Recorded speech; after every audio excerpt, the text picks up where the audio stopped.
नमस्कार। आज हम आचार्य विष्णुगुप्त, जिन्हें हम सब चाणक्य के नाम से बेहतर जानते हैं, उनके प्रसिद्ध ग्रंथ चाणक्य नीति का एक गहरा विश्लेषण कर रहे हैं।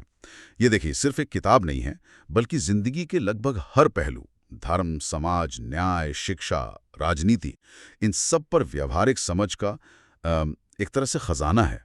इसका असल मकसद है एक सफल और, जिसे कहते हैं, सार्थक जिंदगी जीने की राह दिखाना। हमारे पास जो जानकारी है वो यही बताती है कि इसमें सिद्धांत और असलियत, आदर्श और रोजमर्रा के जीवन का एक बड़ा गजब का तालमेल मिलता है। तो चलिए इस प्राचीन ज्ञान के सागर से कुछ अनमोल मोती निकालने की कोशिश करते हैं। बिल्कुल।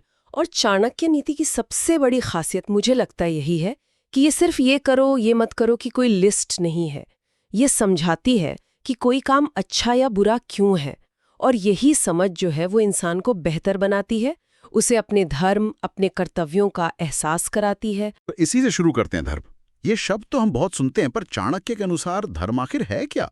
क्या मतलब था उनके नजरिए में? कोई पूजा पाठ या कुछ और? हाँ, देखिए, चाणक्य के लिए धर्म एक बहुत ही व्यावहारिक चीज थी। वो कहते थे कि जो धर्म का उपदेश देता है और जो उसे सही मायने में समझता है, वही श्रेष्ठ इंसान है। ये जो नीति शास्त्र है, ये हमें सिखाता है कि क्या करना चाहिए यानी करणीय, और क्या नहीं करना चाहिए, अकरणीय। शुभ क्या है, अशुभ क्या है, ज्ञान से मिलने वाली यही समझ, यही दृष्टि व्यक्ति का मानव धर्म है। जैसे आग का धर्म है जलाना, है ना? हाँ, बिल्कुल। पानी का बहना, वैसे ही मनुष्य का धर्म है अपने विवेक से सही गलत का फैसला करना और फिर वैसा ही आचरण करना। ये उसकी मतलब मूल प्रकृति है, उसका कर्तव्य। अच्छा, तो ये धर्म बाहरी चीजों से ज्यादा अंदरूनी समझ और कर्तव्य निभाने से जुड़ा है। और इस समझ को पाने के लिए ज्ञान यानी विद्या, उसका क्या रोल है? क्या सिर्फ अच्छा दिखना या किसी बड़े खानदान में पैदा हो जाना काफी नहीं? नहीं, बिल्कुल नहीं। चाणक्य इस मामले में एकदम साफ थे। सुंदरता हो, जवानी हो, ऊंचा कुल, ये सब किसी काम के नहीं अगर इंसान विद्याहीन है। वो तुलना करते हैं ऐसे इंसान की बिना खुशबू वाले टेसू के फूल से। किंशुक। अच्छा। दिखने में तो सुंदर है, पर उसमें कोई सार नहीं, कोई महक नहीं। विद्या तो वो कहते हैं कामधेनु गाय जैसी है। कामधेनु गाय? हाँ, जो हर इच्छा पूरी कर देती है, मुश्किल वक्त में भी फल देती है, परदेश में माँ की तरह रक्षा करती है। इसीलिए इसे गुप्त धन कहा गया है। गुप्त धन? हाँ, एक ऐसा खजाना जिसे न कोई चोर चुरा सकता है, न बांटने से कम होता है। ये बात तो बहुत दिलचस्प है कि ज्ञान को गुप्त धन कहा, लेकिन क्या सिर्फ जानकारी जमा कर लेना ही ज्ञान है, या उसका इस्तेमाल, उसका व्यवहार में आना भी जरूरी है? अरे, इस्तेमाल ही तो सब कुछ है। चाणक्य तो साफ चेतावनी देते हैं, जिस ज्ञान पर आप अमल नहीं करते वो बेकार है, वो नष्ट हो जाता है। वो यहाँ तक कहते हैं कि अज्ञानी व्यक्ति की हालत वैसी ही है जैसे बिना सेनापति की सेना हो या बिना पति की स्त्री, जिनका अंत निश्चित है। बिल्कुल, उनका विनाश तय है। तो ज्ञान का असली मकसद जीवन में उतरना है, व्यवहार में दिखना है, सिर्फ दिमाग में जानकारी भर लेना नहीं। सही कहा। ज्ञान अगर जीवन को बदले नहीं तो फिर उसका फायदा क्या? चलिए अब जरा रोजमर्रा की जिंदगी से जुड़ी कुछ और बातों पर आते हैं, जैसे पैसा, धन। इसके बारे में चाणक्य क्या सोचते थे? उनका नजरिया बड़ा संतुलित था। देखिए, वो कहते हैं कि मुश्किल वक्त के लिए पैसा जरूर बचाना चाहिए, भविष्य की चिंता करनी चाहिए, लेकिन साथ ही ये भी याद रखना चाहिए कि लक्ष्मी चंचल है, मतलब पैसा आता जाता रहता है। हाँ, ये तो है। तो इसलिए अमीर आदमी को भी एकदम निश्चिंत नहीं हो जाना चाहिए कि भाई मुझ पर तो कभी बुरा वक्त आ ही नहीं सकता। चाणक्य यहाँ चेता रहे हैं, धन कमाना एक बात है, लेकिन उसे बनाए रखना वो दूसरी बात है। हाँ, उसके लिए लगातार कोशिश और समझदारी चाहिए। अगर संतुष्ट होकर बैठ गए या आलस आ गया तो धन जाते देर नहीं लगती, चाहे कोई कितना भी अमीर क्यों ना हो। मतलब मेहनत और समझदारी, इन्हीं से धन टिकता है। और धन का सही इस्तेमाल, उसकी क्या अहमियत है? वही तो असली चीज है ना। धन आता है परिश्रम से, बुद्धिमत्ता से, काबिलियत से, और इन्हीं चीजों की कमी हो जाए तो चला भी जाता है। लेकिन धन का सही इस्तेमाल, मतलब दान करना, जरूरत पड़ने पर दूसरों के काम आना, यही इंसान को समाज में इज्जत दिलाता है, मान प्रतिष्ठा दिलाता है। सिर्फ तिजोरी में बंद रखने से कोई फायदा नहीं? बिल्कुल नहीं, उसकी कोई कीमत नहीं रह जाती फिर। पैसों की बात हो गई, अब रिश्तों पर आते हैं, खासकर दोस्ती। ये कैसे पहचाने कि कौन सच्चा दोस्त है और कौन सिर्फ मतलब का यार? ये सवाल तो आज भी उतना ही जरूरी लगता है। बिल्कुल जरूरी है। और आचार्य चाणक्य की जो कसौटी है वो बहुत खरी है। वो कहते हैं सच्चा भाई या दोस्त वही है जो 5 मौकों पर आपका साथ दे। 5 मौके कौन से? हाँ सुनिए, बीमारी में, जब कोई मुसीबत आ पड़े, जब दुश्मन ने घेर लिया हो, किसी जरूरी सरकारी या सामाजिक काम में, और आखिर में मौत होने पर शमशान घाट तक। उनका मानना था कि असली पहचान परीक्षा की घड़ी में ही होती है। अच्छे वक्त में तो सारी दुनिया साथ खड़ी दिखती है ना? बात तो 16 आने सच है। ये दोस्ती की बहुत सच्ची परिभाषा हुई। अच्छा, और क्या कुछ ऐसे लोग या हालात भी हैं जिनसे हमें खास तौर पर सावधान रहना चाहिए, जिनसे धोखा मिलने या खतरा होने का डर हो? हाँ, चाणक्य कुछ चीजों और कुछ लोगों को तो जहर या मौत के बराबर मानते थे। बाप रे। जैसे दुष्ट स्वभाव की पत्नी, कपटी दोस्त, मुंहफट नौकर, मतलब जो हर बात का तुरंत उल्टा जवाब दे, और ऐसे घर में रहना जहां सांप का डर हो। वो कहते हैं इनसे हमेशा खतरा बना रहता है। और इसके अलावा वो ये भी कहते हैं कि कुछ चीजों पर आंख बंद करके भरोसा कभी नहीं करना चाहिए। वो क्या है? लंबे नाखून वाले हिंसक जानवर, नदियां क्योंकि उनकी गहराई या बहाव का अंदाजा लगाना मुश्किल होता है, सींग वाले जानवर, हथियारबंद लोग, स्त्रियां और राजपरिवार। ये लिस्ट थोड़ी चौंकाने वाली है, खासकर स्त्रियों और राजपरिवारों का नाम। इसका क्या मतलब समझे? क्या ये किसी तरह का पूर्वाग्रह था? देखिए, इसे उस जमाने के सामाजिक और राजनीतिक माहौल में रखकर देखना बहुत जरूरी है। चाणक्य का इशारा यहाँ किसी समूह के खिलाफ नहीं था, बल्कि अंधविश्वास के खिलाफ था।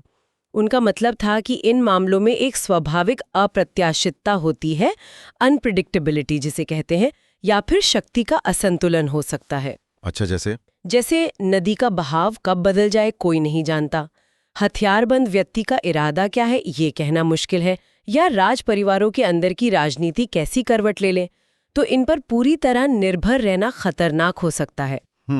स्त्रियों के बारे में भी शायद उनका इशारा उस वक्त की भावनात्मक अस्थिरता या सामाजिक जटिलताओं की तरफ रहा हो। इसे आज के नजरिए से जज करना ठीक नहीं होगा। हाँ, ये बात सही है। मूल बात विवेक और सावधानी बरतने की है, आंख मूंद कर किसी पर भी भरोसा न करने की। समझ गया। तो मतलब विवेक का इस्तेमाल सबसे जरूरी है हमेशा। अच्छा, तो दूसरों के साथ व्यवहार कैसा होना चाहिए? चाणक्य तो बड़े रणनीतिकार माने जाते हैं, तो क्या उन्होंने लोगों से अपना काम निकलवाने के तरीके भी बताए हैं? हाँ बिल्कुल, उनका नजरिया इस मामले में काफी व्यवहारिक, मतलब प्रैक्टिकल है। वो कहते हैं मीठा बोलने वाले का कोई दुश्मन नहीं होता। वो उदाहरण भी देते हैं कि जैसे शिकारी हिरन को फंसाने के लिए मीठी धुन बजाता है ना, हाँ, वैसे ही जिससे अपना काम निकलवाना हो उससे मधुर वाणी में मीठा बोलकर बात करनी चाहिए। और वो अलग अलग तरह के लोगों को साधने के अलग अलग तरीके भी बताते हैं। अच्छा, क्या तरीके हैं? जैसे लालची आदमी को पैसे का लालच देकर वश में करो, घमंडी को हाथ जोड़कर यानी विनम्रता दिखाकर, मूर्ख को उसके भले की बात समझाकर अगर वो समझे तो, और जो समझदार या विद्वान व्यक्ति है उसे सच्ची और तर्क वाली बात बताकर अपने पक्ष में करो। ये तो बड़ी काम की बातें हैं, लेकिन अगर पाला दुष्ट या बुरे लोगों से पड़ जाए तो उनसे कैसे निपटे? मीठी बात तो शायद उन पे काम ना करे। यहाँ चाणक्य बिल्कुल दो टूक बात करते हैं, कोई लाग लपेट नहीं। वो कहते हैं दुष्ट लोग और कांटे, इनसे निपटने के बस 2 ही तरीके हैं। क्या है वो 2 तरीके? या तो जूते से कुचल दो, मतलब पूरी सख्ती से निपटो, कोई नरमी नहीं, या फिर उनसे दूर ही रहो, बचकर निकल जाओ। अच्छा, या तो टकराओ या बचाओ। हाँ, कौन सा तरीका अपनाना है ये हालात देखकर तय करना चाहिए। कभी कभी टकराना जरूरी हो जाता है, तो कभी बच निकलना ही समझदारी होती है। ये तो हुई लोगों से व्यवहार की बात। चाणक्य ने इस पर भी काफी सोचा, जैसा आपने शुरू में कहा कि इंसान को रहना कहाँ चाहिए। जगह का चुनाव भी उनके हिसाब से बहुत मायने रखता है। बिल्कुल रखता है। उनका मानना था कि माहौल का इंसान पर बहुत गहरा असर पड़ता है। वो साफ कहते हैं ऐसी जगह कभी मत रहो जहां आपका सम्मान न हो, जहां रोजगार का कोई साधन न मिले, जहां कोई अपना रिश्तेदार या दोस्त न रहता हो, और जहां ज्ञान पाने या कुछ सीखने का मौका न हो। इसी तरह वो ये भी कहते हैं कि जहां लोगों में कानून का डर न हो, शर्म लिहाज न हो, दूसरों की मदद करने या दान देने की भावना न हो, ऐसी जगह भी रहने लायक नहीं है। तो मूल विचार ये है कि ऐसी जगह रहो जहां सुरक्षा हो, सम्मान मिले, रोजगार हो, अपने लोग हों और सीखने का माहौल भी हो। बिल्कुल यही है। ये तो बहुत ही प्रैक्टिकल सलाह है आज के लिए भी। अब जरा परिवार और शादी ब्याह पर आते हैं। इस बारे में उनके क्या विचार थे? विवाह के मामले में चाणक्य समान कुल यानी बराबरी के खानदान को बहुत अहमियत देते थे। अच्छा। हाँ, उनका कहना था कि समझदार इंसान को चाहिए कि लड़की भले ही बहुत सुंदर ना दिखे, पर अगर अच्छे खानदान की है, कुलीन है, तो उससे शादी कर ले। लेकिन नीच कुल की लड़की, चाहे वो कितनी भी सुंदर क्यों ना हो, कितनी भी सलीकेदार क्यों ना दिखे, उससे शादी नहीं करनी चाहिए। समान कुल पर इतना जोर क्यों? आज के जमाने में ये बात थोड़ी सामाजिक रूढ़िवादिता जैसी नहीं लगती? देखिए, फिर वही बात है, हमें चाणक्य के समय और समाज के नजरिए से इसे देखना होगा। उस दौर में ये माना जाता था कि कुल या खानदान से व्यक्ति के संस्कार पता चलते हैं, उसके मूल्य पता चलते हैं, पारिवारिक स्थिरता का अंदाजा लगता है। और चाणक्य समाज की व्यवस्था के लिए इन चीजों को जरूरी मानते थे। बाहरी सुंदरता या दिखावे को वो अक्सर भ्रामक मानते थे। अच्छा, तो ये उनका उस वक्त का सामाजिक नजरिया था, जो जाहिर है आज के बदलते मूल्यों से शायद मेल ना खाए। लेकिन जरूरी ये समझना है कि उनके लिए स्थिरता और मूल्यों का बने रहना ज्यादा महत्वपूर्ण था। और आदर्श पत्नी के गुण बताते हुए वो कहते हैं कि वो पवित्र हो, घर के काम में कुशल हो, पति के प्रति वफादार हो, पति से प्रेम करने वाली हो और सच बोलने वाली हो। अच्छा, और बच्चों की परवरिश? आजकल तो ये बहुत बड़ा मुद्दा है, बच्चों को कैसे पालें? हाँ, इस मामले में आचार्य का नजरिया आज के हिसाब से शायद थोड़ा सख्त लगे। कैसे? उनका मानना था कि बहुत ज्यादा लाड़ प्यार बच्चों को बिगाड़ देता है, जबकि ताड़ना यानी अनुशासन और जरूरत पड़ने पर सजा देना, उससे उनमें अच्छे गुण आते हैं। इसलिए वो कहते थे कि बेटे और शिष्य को बहुत ज्यादा दुलार की नहीं, बल्कि अनुशासन की जरूरत होती है।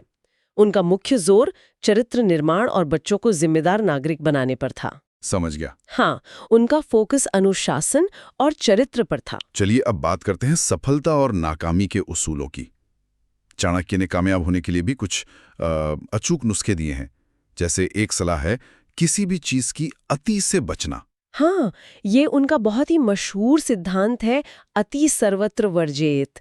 मतलब किसी भी चीज की ज्यादती हर हाल में नुकसान ही पहुंचाती है। वो इसके बड़े सटीक उदाहरण भी देते हैं। कहते हैं कि बहुत ज्यादा सुंदर होने की वजह से सीता जी का हरण हुआ, हद से ज्यादा घमंड के कारण रावण मारा गया, और जरूरत से ज्यादा दानी होने के चक्कर में राजा बलि को धोखा खाना पड़ा। मतलब ये कि हर चीज में एक संतुलन साधना बहुत जरूरी है। एक्सट्रीम पर जाना हमेशा खतरनाक होता है। संतुलन ही कुंजी है। एक और उसूल जो मुझे बहुत काम का लगा कि जो हाथ में है उसे छोड़कर अनिश्चित के पीछे मत भागो। हाँ, ये तो जिंदगी का बहुत बड़ा सबक है। चाणक्य कहते हैं जो इंसान निश्चित यानी जो चीज पक्की है या हाथ में है, उसे छोड़कर अनिश्चित यानी जिसका कोई भरोसा नहीं, उसके पीछे भागता है तो उसका वो निश्चित वाला भी हाथ से चला जाता है। और अनिश्चित का तो वैसे भी कोई ठिकाना नहीं होता। ये बिल्कुल वही कहावत है ना, आधी छोड़ पूरी को धावे, आधी मिले न पूरी पावे। हाँ, बिल्कुल। पहले जो हासिल है उसे संभालो, फिर आगे की सोचो। ये तो बहुत गहरी बात है। अब एक क्लासिक सवाल पर आते हैं, किस्मत और मेहनत, यानी भाग्य और पुरुषार्थ। चाणक्य इन दोनों में से किसे ज्यादा ताकतवर मानते थे? ये बड़ा दिलचस्प सवाल है। देखिए, चाणक्य भाग्य की ताकत को मानते थे। वो कहते हैं कि भाग्य इतना बलवान है कि वो गरीब को राजा और राजा को पल में गरीब बना सकता है। लेकिन वो सिर्फ किस्मत के भरोसे हाथ पर हाथ रखकर बैठने के सख्त खिलाफ थे। वो पुरुषार्थ यानी मेहनत और कोशिश पर उतना ही बल्कि शायद उससे ज्यादा जोर देते थे। उनका एक बहुत बड़ा सूत्र है, भाग्य पुरुषार्थ के पीछे चलता है। अच्छा, भाग्य पुरुषार्थ के पीछे चलता है। हाँ, मतलब जो कर्म करता है, जो मेहनत करता है, भाग्य भी उसी का साथ देता है। सिर्फ किस्मत को कोसने वाले या उसी के इंतजार में बैठे रहने वाले को कुछ नहीं मिलता। उनकी सलाह है, पहले इरादा पक्का करो, योजना बनाओ और फिर काम शुरू कर दो। कर्म करना हमारे हाथ में है, फल जो है वो भाग्य और कर्म दोनों पर निर्भर करता है। मतलब कर्म करना सबसे जरूरी है, भाग्य अपना काम करेगा। अच्छा, अंत में हमने बाहरी दुनिया की, समाज की, रिश्तों की बहुत बात की, लेकिन क्या चाणक्य नीति मन की शांति, आत्मज्ञान, इन चीजों पर भी कुछ कहती है? बिल्कुल कहती है, बल्कि असल में पूरी नीति का निचोड़ शायद यहीं आकर मिलता है। चाणक्य कहते हैं, काम यानी इच्छाओं जैसा कोई रोग नहीं है। मोह यानी अज्ञान या भ्रम, उसके जैसा कोई दुश्मन नहीं है। गुस्से जैसी कोई आग नहीं है और ज्ञान जैसा कोई सुख नहीं है। ज्ञान जैसा कोई सुख नहीं। हाँ, सच्ची शांति और सच्चा सुख बाहरी चीजों में नहीं है, बल्कि वो आत्मज्ञान में है, अपनी इच्छाओं और अपनी भावनाओं को समझने और उन्हें काबू में रखने में है।